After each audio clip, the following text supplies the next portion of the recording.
Hi, everybody. Recruiting Animal here on June 25th, 2025. And let's see who's joining us on the show. Donna Terrell. Donna Terrell.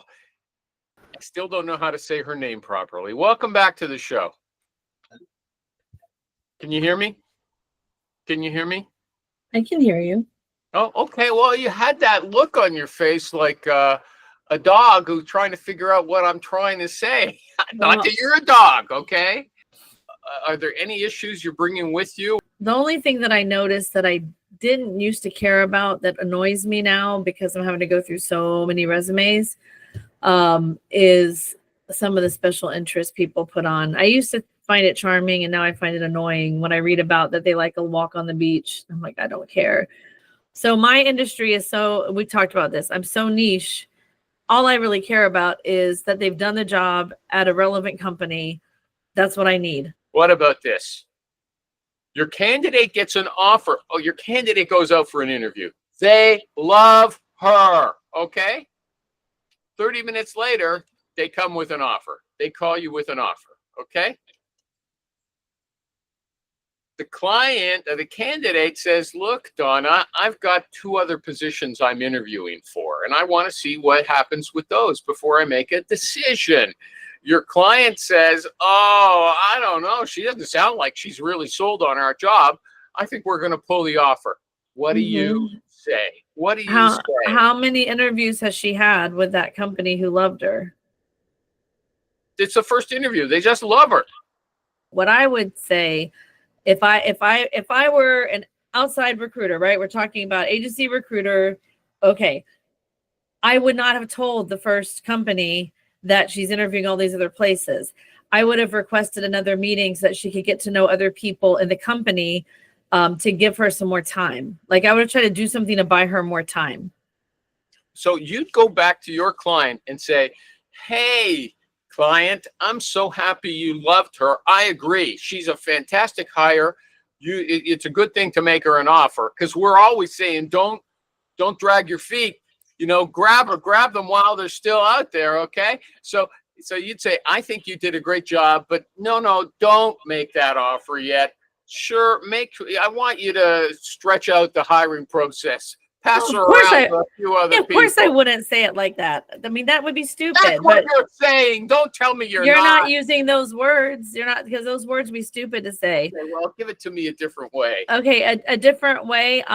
Yes, it sounds great. She's excited too. She's got a few more questions about the day-to-day. Is there someone else on the team she can meet with? She's got availability whenever, early next week.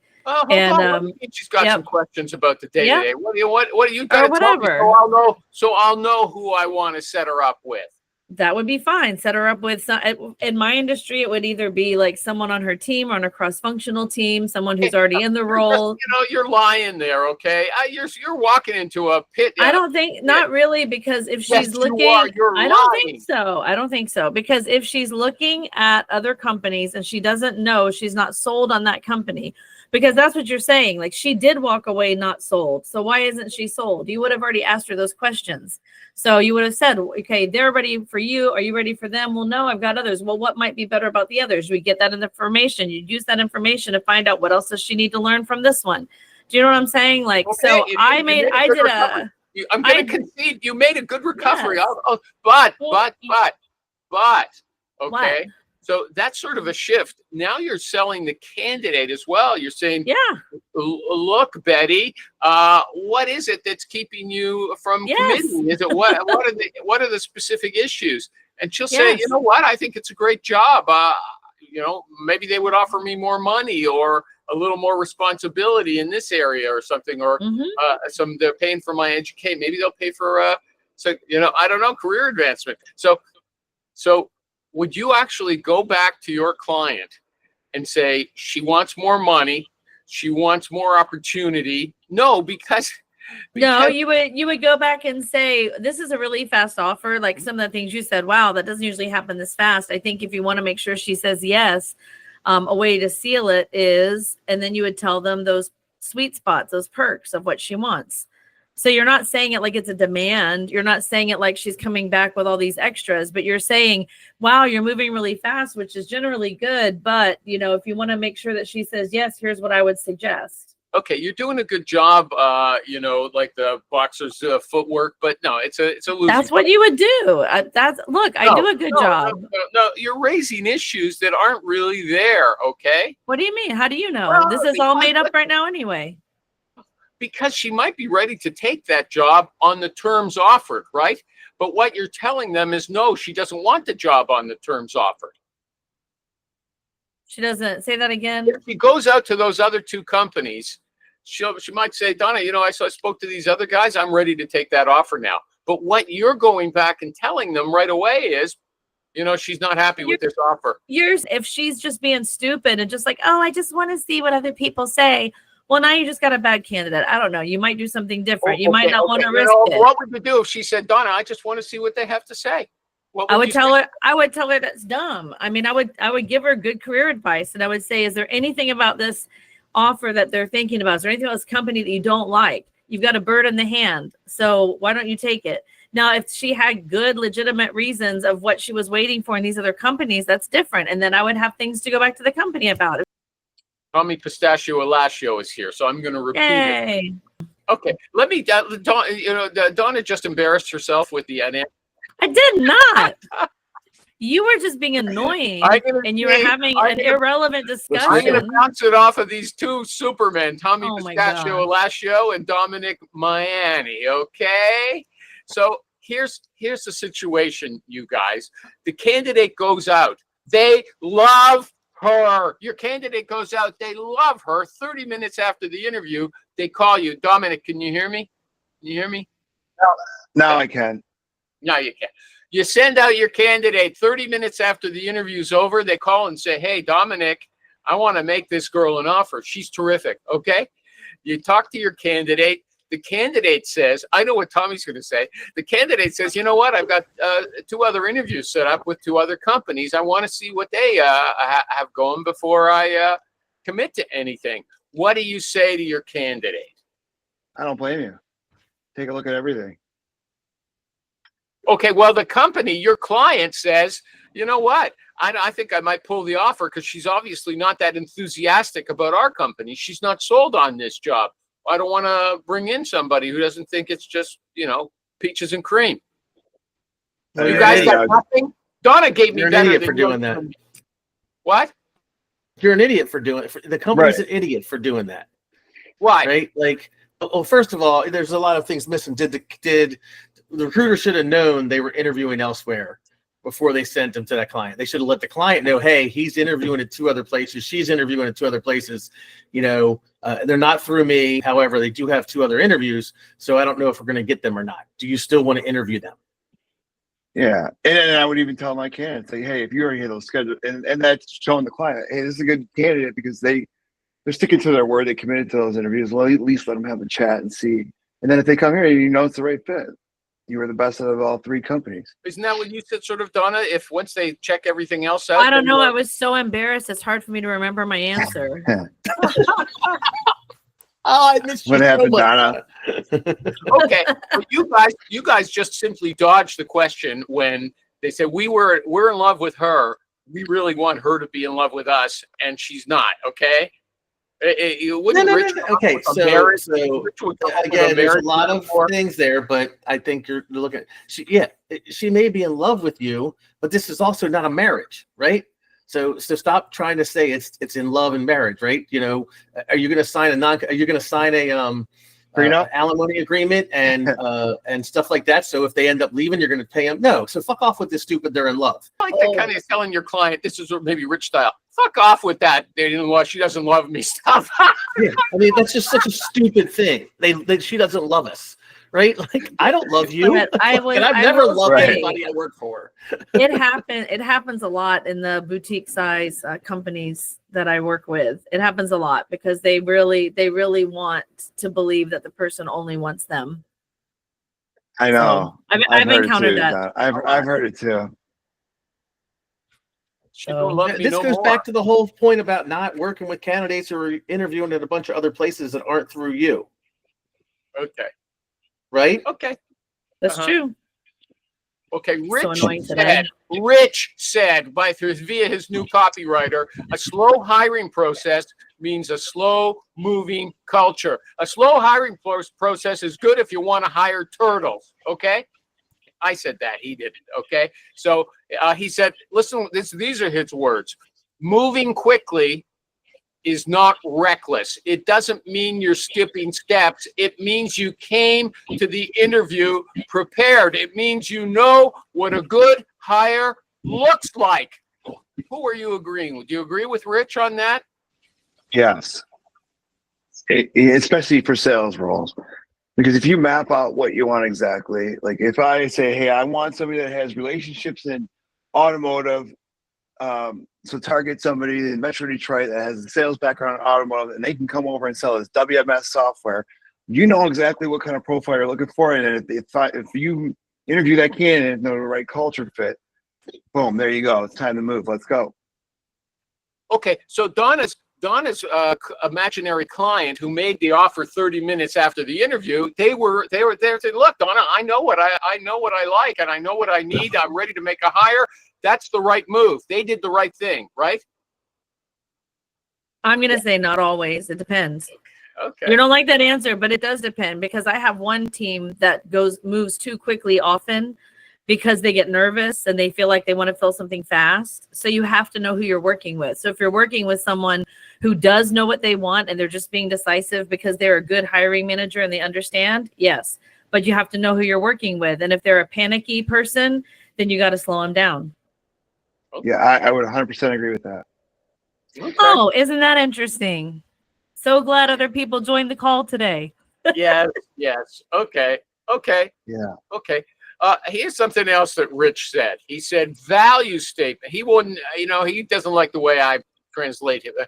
Our value statements, if you've got a whole long list of value statements, that's a bad sign, okay, in your company, because you don't need them. If the leaders of the company are treating people well, that's the culture of the company, and everybody just does it. They don't need a list of stuff on the wall, okay? So anybody want to, it's like if there's a law, it means you need a law because people are breaking the rules. They're doing bad things, okay? So what do you think about that? Corporations, they have values, they have values.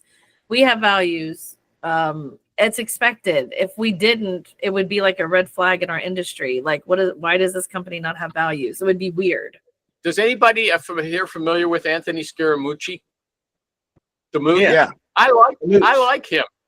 The Mooch. And here's what he had a little video. I call it the paradox of sociability. Here's what he says. We're social animals, so everybody naturally cares what other people think about them. But if you're going to be successful, you have to build the habit of not caring, okay? The video was called Who Gives a Fuck? Okay, it was pretty blunt, okay? I think he's right. A good recruiter and a good person in any walk of life has to build up an indifference to what other people think about him or her. Anybody is that so obvious that it's not worth talking about? Or so the question would be, yes, you have to have a thick skin, right? Like that's absolutely important. I 100% believe that. But also this attitude of, it was kind of weird. I stumbled on a quote, and I saw a quote from Kevin O'Leary. It was like, business is war. I want to kill the competitors. I want to make their lives miserable. I want to steal everything. And then another quote from another sales guy that was basically said, no one ever makes it to the top by destroying everyone else, right? Okay, well, that's not what he was talking about. But what interested me was he said, yes, it's natural to want people to like you, but you have to crush that to a large degree if you're going to do well in life. No. Yeah. I don't agree. I'm with him 100%. Does anybody, or maybe I'm misrepresenting him, anybody else want to comment on that? Okay. I found okay. So you think you should get rid of the idea that you want people to like you? Yeah. Reduce it. Why? Well, how does that make you a better business person or a better sales guy if you don't care? You're not afraid. If you're not afraid if people dislike you, you're willing to talk to anybody. This is the key. That the key is how you internalize it. So you have to make sure that you are not impacted on the inside and driven by always trying to please people and make people happy. That's the key. But you're still trying to be liked. I love to be liked. Yes. Doesn't mean that I let it affect me if someone doesn't like me. This is the guy. Now he's arguing that it's okay to desire to be liked, and he usually tells us, "I don't care if they like me." I know. It's both. I don't. But I love to be liked, right? Anywhere I go, I want to be the center of attention. Anywhere I go, I want to talk to everybody. Everywhere I go, if I go to a party, I'm talking to everyone. I want people to like me. I want to engage. If someone doesn't like me, they can go fuck themselves. But I still want people to like me. Does that make sense? And therein lies the paradox. Yes, Tom, that makes complete sense. We can explain the word paradox to you if you'd like, Animal. Here's the thing. Sociable people, these are my notes, are not wallflowers. They take the risk that other people are going to like them. But in order to take that risk, they have to be willing to stick their neck out and not be liked as well. Okay. Sociable people are willing to be disliked. It's chickens who are not willing to be disliked. Okay. Here's something I thought was really interesting. Do you guys know, I'm sort of into the pep talk guys lately. Jesse Itzler. Do you know anybody watch his stuff? No? No. Okay. Here's the title I'd put on this: Hire a Recruiting Buddy. He does these endurance runs, these 100-mile runs and stuff like that. So he hired his pal, his friend, Orlando. The guy's name was Orlando, just to go out running with him. He paid him a salary just to go out running. Okay. He wanted some company on those long runs. If you've got the money, I think you could hire a buddy to be sitting there keeping you company while you're recruiting. If you're a solo recruiter and you're doing well, it's nice just to have it, not somebody who's, what do they call them? An AV, an assistant. VA. A VA, yeah. Sorry, I had to walk. A virtual assistant in the Philippines or somewhere. You got someone sitting right beside you, just keeping you happy all day. That's worth a salary. Does anybody agree with me about that, or is it absurd? If I had the money, I'd hire a professional food slapper. Every time I put food by my face, they would knock it out of my hands. I would hire a driver. I'd hire a couple really strong guys to move me around like I do with kids with cerebral palsy. So I actually got exercise.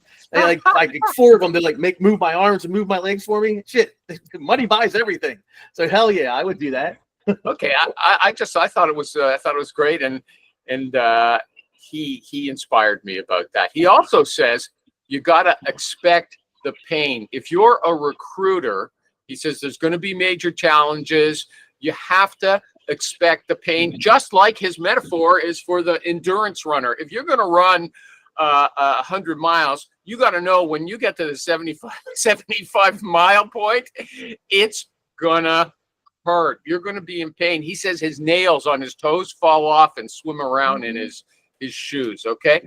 So I thought that was really interesting, but he also talks about this guy, Chad, I don't know, some Navy SEAL or something like that. And Chad uses these affirmations, he always tells himself, I never get tired. I feel outstanding. And you're never allowed to say anything else to yourself. It sounds so corny, but this guy's running 100 miles. And the way he learned it, he took this guy, Chad, with him on the race. And when he got to the 75-mile point, he said, I got nothing in me, okay? Chad says, I feel outstanding. I never get tired. And he made the final 25 miles. A recruiter's got to go through tons of calls sometimes in order to get somewhere. Does anyone think that kind of behavior, that kind of self-pep talk is going to actually help? Anybody? It does. It does. I mean, that's proven psychologically. That's you don't have to argue about it. It just works. It's a weird thing, but it works. I've never found it worked for me, but maybe I gave up too easy. Anybody? You would give up. Yeah, try it just in one area. Try it in one thing, but you have to be consistent. You have to consistently say, oftentimes the opposite of what you're feeling. It works in your marriage too. If you're really unhappy with your spouse, but you just keep treating them like you're madly in love with them, it just does something. It changes your mindset. It's crazy. It's called The Secret. Well, there you go. Is that the it's very similar to The Secret? Yep. Yeah. Okay. It sounds so corny to me, but I feel it's. But this Jesse guy runs those long races. I feel outstanding. I never get tired. David M. Marr. You know what? One of the Navy SEALs would tell himself going through the training, the boot camp. He would say, "All I got to do is make it to breakfast. Now all I have to do is make it to lunch." Oh yeah, they've got those mini goals. They're very big on mini goals. I say tell people that all the time. You're gonna make 50 phone calls, do 10. Then take a break. All I gotta do is these. If I just do these 10, I'll be able to do X. And then what happens is you're doing those 10 phone calls. All of a sudden, maybe the second set, right? You're on your 20th, you're on your 13th, and it's a great phone call. And your 14th is a good phone call. And you'll go past the next 10 and go like they do the same thing. Writers just write 1 page a day. And what happens is they'll start writing a page and then they'll get into a groove and do 3, 4, 5, 6, 7 pages. Same thing with cold calling, same thing with business development, but then with recruiting, it doesn't matter, right? You reward yourself for the little things, and then when those little things start becoming good, then you keep going past that goal of 10 or 20. Okay, but you're rewarding yourself with snacks, and that's not good, right? I'm going to be a food slapper. Yeah.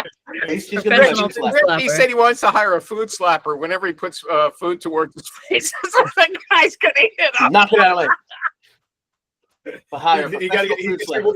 like potty training. You get your order with M&Ms every time he makes a cold call. You know.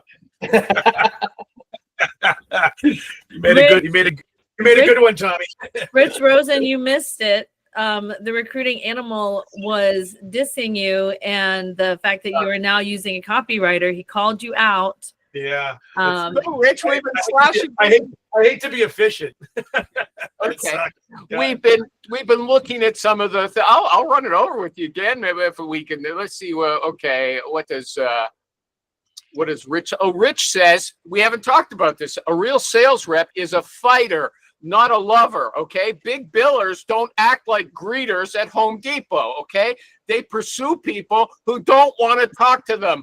Real success. Am I right? Real success is I don't know if that guy writes this, so I don't read them all. Okay, what about this one? The real sales rep, a good recruiter, is a fighter, not a lover. Okay, is that right? Does that sound good to you? He's not a greeter at the Home Depot. He doesn't care if people like him. Well, that part's true. Rich also said, I've been testing out Zoom Info, and I can't see how the cost justifies the purchase.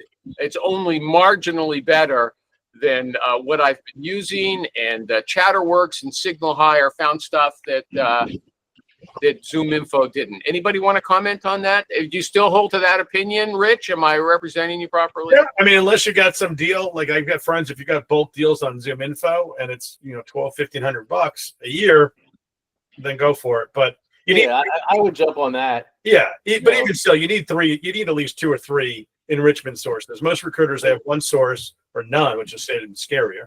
And one's not going to cut it. Most at best, these things are 60-70% accurate. Okay, Rich, I had another one from you. Slow hiring process means slow moving culture. Not everybody agrees with that. Okay, they say that sometimes the client moves too quickly. They fall in love or they're nervous. They want to hire your candidate after the first interview. Okay? Absolutely. Listen, hire fast, fire fast. You can interview someone 20 times and, you can find something wrong with them. You interview once, you know what? I'm not saying I'm not advocating interview once, but theoretically, you're going to have at least... Yes, look at that. No, I'm not. Oh, Donna, it depends on the position. I'd rather have someone hire someone in one interview than hire after 10 interviews. Okay. Look how he builds it up. Like it's my God. Look at it. There's a flow, too. There's a flow to the interview process, right? I've said this before. You're walking down the street, someone runs up and hands you a $100 bill and says, here, take this. $100 bill is usually a good thing, but if someone does that, you're like, well, wait a second, what's the catch, right? the same thing with an offer too fast, right? A good offer is a good thing, but if they just immediately after a 20-minute interview, here's a $10,000 offer, sign on the dot, or a $50,000 offer, sign on the dotted line today. There's a flow. If the rep or the candidate has questions, doesn't get a chance to answer those questions, yeah, you're a little premature. It's like, hey, let's go on a date. Just, you know what, skip the date. We'll just go to bed. You know, I mean, you have to have. There you go. A better analogy. Yeah, I mean, you got to have a little floater, like Tommy said. But, you know, I'd rather hire fast than hire slow any day of the week. Me too. You gut instinct is what's right anyway. Okay, Donna, he's playing both sides of the. Oh my God! You have to, because nothing's black and white. God damn it! Well, Donna, no. Rich posted the article, moving quickly isn't reckless. It means you know what a good hire looks like, okay? That's what he said, okay? It doesn't mean you're skipping steps. It means you came to the interview prepared, okay? That's what you said on LinkedIn, and everyone's saying, oh, Rich, you're so smart. Yeah, I love you. You're terrific. And giving him tons of comments, and he comes here and he says, yeah, no. Animal, your jealousy will get you nowhere, my friend. No, Donna, I want Donna. What compliments will get you Donna everywhere. was the one who suggested to me. Donna said, no, don't always make a fast hire. Those There's aren't. no always. There's never an always. Okay. Donna says she knows that some teams in her own company, they're nervous about missing out on a candidate, and they'll move, she thinks, too quickly before they've fully examined. That's not an exact reason, but you're on the right track. The reason. They're for mine, a lot of times they're worried that they're just not gonna that they're not gonna find someone, so they'll settle too quickly just to be done. And that's, again, you've got good hiring managers, you've got experienced hiring managers. Oh my God, it sounds like Donna agrees. Like, hey, some people, hey, they just to be fair, I said it first. You just weren't here, so technically you agreed with me. As long as we didn't agree with Animal, that's all that matters. That's, as long as we all agree the with important part. Rich, what about the statement, hi, Alan, that you said that if someone's got a big list of values on the wall, that's a big sign. It means they're not really. I love that. Yeah, fuck that. Listen, they're not doing. They don't. If they're living right on a day-to-day basis, treating their employees right, they don't need values. Is that a value statement? Is that right? Absolutely. Well, it's not they don't need values. They don't need to post it everywhere and say, oh my God, we are the nicest, greatest people ever. You should absolutely trust us. Leave your doors unlocked. Leave your wallet on the table. Yeah, leave the cash out. You know, if that's what your company's all about, every company I've ever seen push their value statements, they're always the biggest piece of garbage.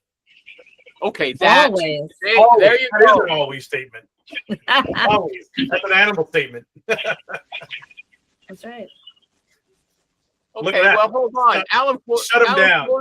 Alan Floor says, Dom, I love your LinkedIn posting strategy. What is that? What are we talking about there? Fine. I was noticing. Yours. What does he do, Alan? Come on.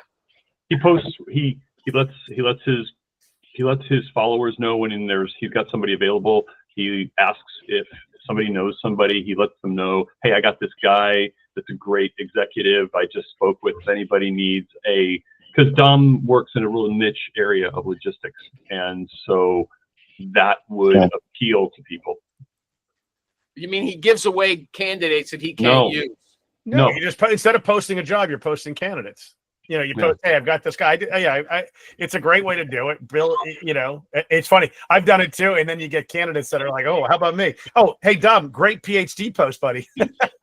Yeah, I want to give you a shout out. Yeah. But you know where I did make a mistake, Alan? I don't know why I didn't even think of this. Chris Wessel pointed it out. He's like, Dom, how many people actually know what NPC means? I go, good point, Dave. Good point. I'm like, you're right.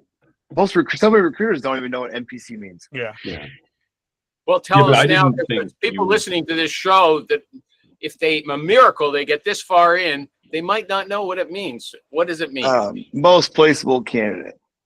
Okay, when you're marketing a candidate, you're calling a bunch of companies, that's the person you're presenting. Most placeable candidate. Hey, Billy, I've got this candidate.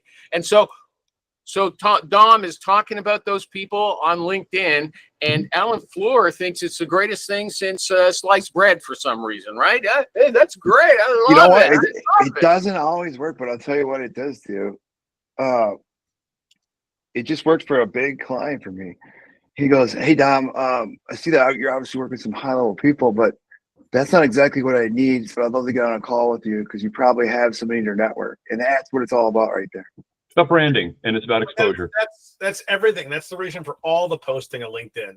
You're going to get a lot of spotter, but it's all about just name recognition and inbound leads. It's your constantly. If you've got old clients, they're constantly seeing your stuff. It just keeps you on top of mind. Doesn't matter what, you could just post hi every day. It wouldn't make a difference. That's not true. It is absolutely true. I do think it is. If you go ahead, Don. Share their post, right? Like if someone's got a post and you share it and incite it, like, hey, check out this award that my client won or whatever, they get a notice in their notifications too, on their iPhone and in their email box, and it shows your name, right? So that whole point about constantly seeing your name is going to be a good thing. And a lot of people want to do it with emails, like, hey, just checking in, which is so stupid, right? This way, you're able to do that without actually doing it, right? They're going to get an email that's almost like, hey, I'm checking in, but it just says, Tom shared your post, or Tom commented on your post, or Tom thought your post was insightful. Okay, I was watching the Digital Recruiter was interviewing some guy, and the guy said, "I've given up cold calling entirely for LinkedIn posting." Yeah, he's retarded. Yeah, I watched that too. What did he say? Don't even go there. Yeah, he doesn't cold call it. There's no reason to cold call. LinkedIn's better. That was the stupidest thing I've ever heard. I don't know about you. A whole entire recruiter group was dumber for watching that video. Yeah, I gotta say, I personally, LinkedIn messaging, I have horrible success with. I always have. I've had such minimal success my entire life. Talking about postings. Wake up, Rich. Okay. Postings is different.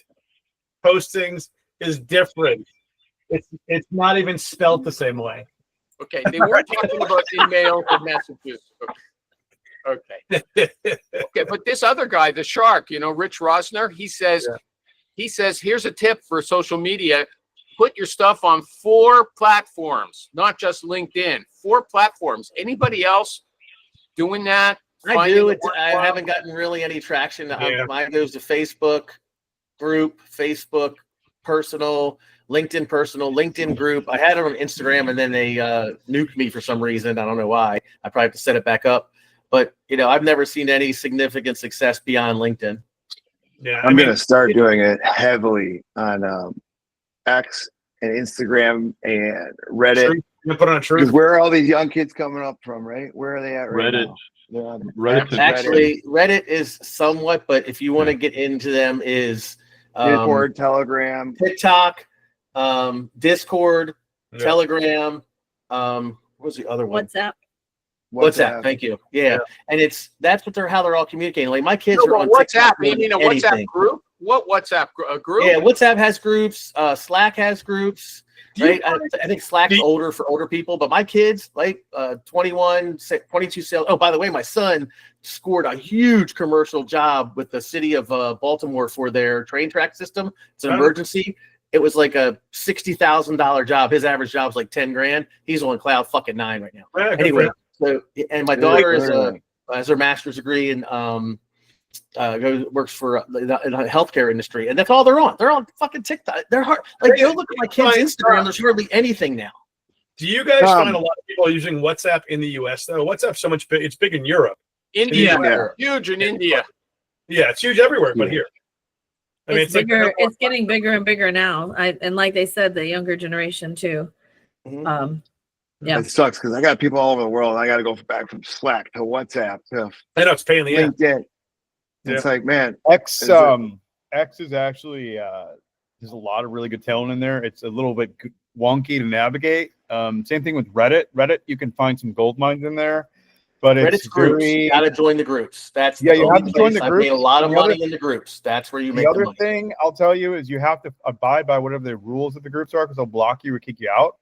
It's kind of like being a fly on the wall. Like, research the groups that may have the talent you're looking for. and then like listen for a bit and like maybe comment on a few things just so that way you're known. And then when the right opportunity or right people or conversation comes up, then you can like make posts like, hey, I'm a recruiter, you know. Also whatever. message the moderators, right? That's what I did in the structural engineering group. Can I post a job in here occasionally? As long as it's not all the time, we have no problem with that, right? So you message the moderators, direct message people, or when they comment on something like, oh my God, I'm making 80 grand. What should I do? I'll post, hey man, you're getting ripped off.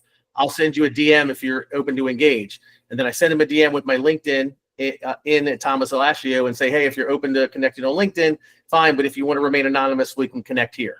Right. So there's a whole process. I will tell you, I've done a lot on Reddit. I've gotten a lot of candidates, and it's you find your groups, right? SaaS sales, logistics, mechanical engineering, whatever it is. There are groups for every single thing. So you focus on the group, be respectful of the group, and reach out to the moderators and see what they will and won't let you do. Okay. Anybody else on that? Discord's another one that there's a lot of traction on too. That's getting more and more tech popular. in Discord though. A lot of tech. I mean, if I did tech, I would be all over Discord. Well, it's not just tech. I'm seeing it in other things too.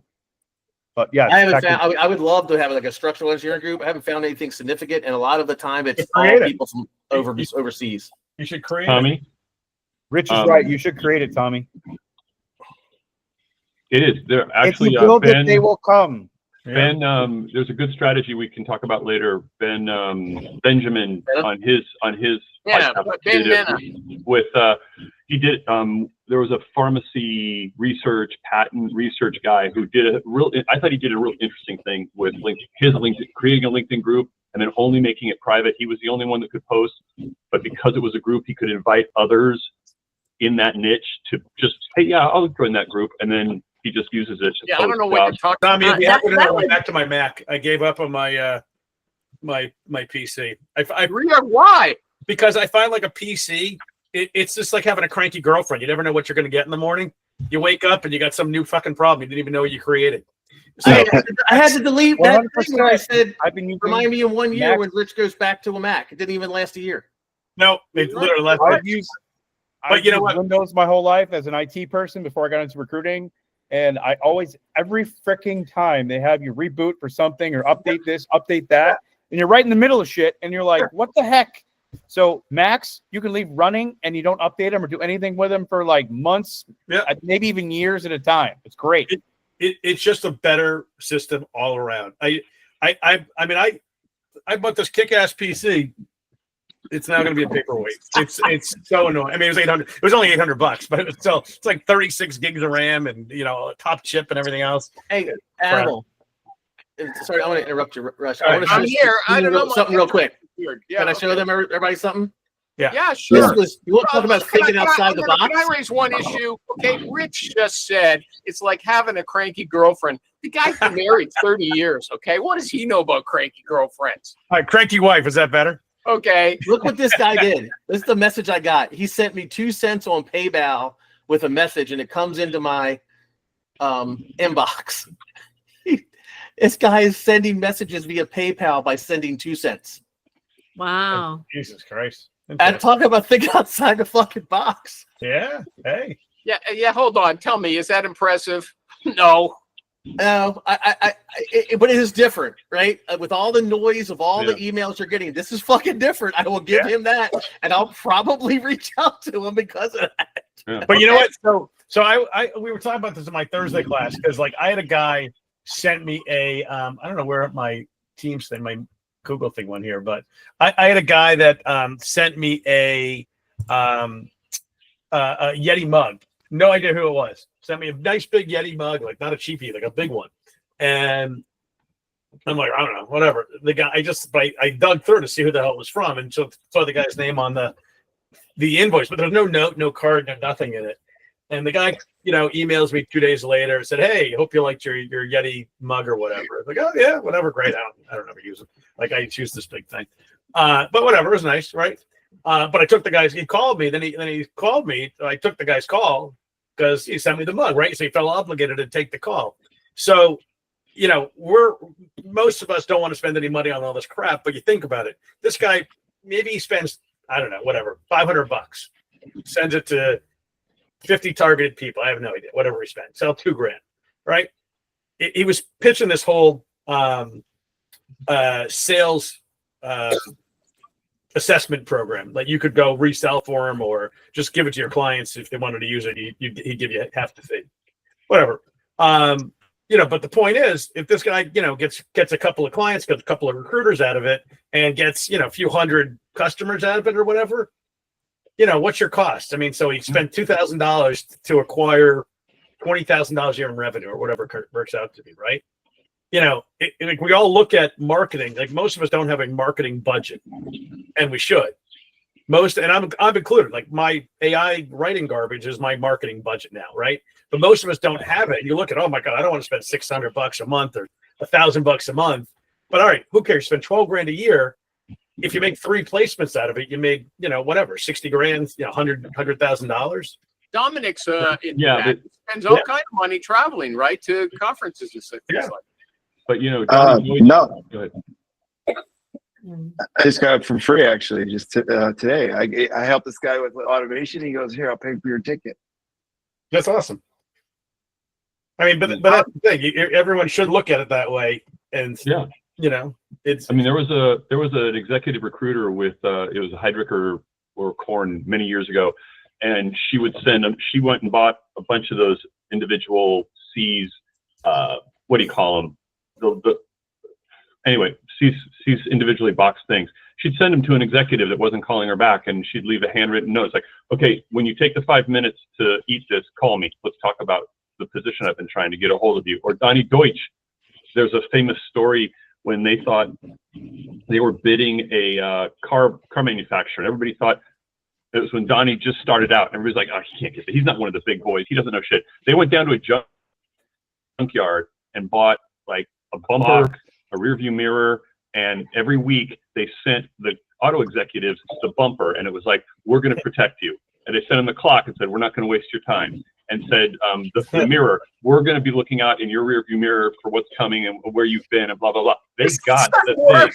I can't believe that works. Okay. And I know a lady who's sending FedEx letters to clients she wants to do work with now because she knows they'll open them. Yeah, but the end of the day is, listen, it doesn't work every time. It may only work 10% of the time. Who knows? But who cares? You're on the still whatever. On the internal side, I've had candidates send mail a shoe in and said they want to get their foot in the door. That's the old famous story. If somebody sent you cupcakes or donuts, would you eat them? Probably. If it was if it was packaged. Yeah. Right. The animal. Not if it was. I've had. Yeah.